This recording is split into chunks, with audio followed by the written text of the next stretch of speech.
The National Assembly is contemplating increasing the powers of the planned Debt Management Authority.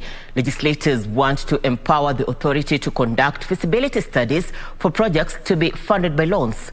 While debating the Debt Management Authority bill, the legislators said most projects funded by loans have minimal returns, which is making Kenya struggle with repayment plans. Kenya's debt now stands at 7.7 trillion shillings, according to official data from the Central Bank of Kenya. In June this year, the National Assembly raised the debt ceiling to 9 trillion shillings, giving Treasury more room to borrow. The National Assembly now says most projects are funded by the loans have little returns due to poor feasibility studies. Kenyan citizen, even a child born today, is indebted to a tune of 255,000, what is called debt per capita.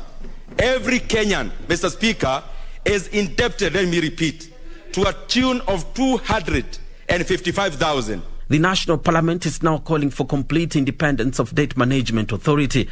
The bill that seeks to establish the authority is poised to be read for the third time as it ages closer to becoming law. It's up with what we call an institutional framework on how to manage public debt. And why it is very important, Honourable Speaker, because one of the questions we have been asking ourselves over time is how much is our public debt as a country? You have seen this week, Honourable Speaker, where some are saying it's 11 trillion, others are saying it is 8.2 trillion. The National Assembly wants the regulator to have PAS carry out feasibility studies for projects before they are budgeted for and loans approved.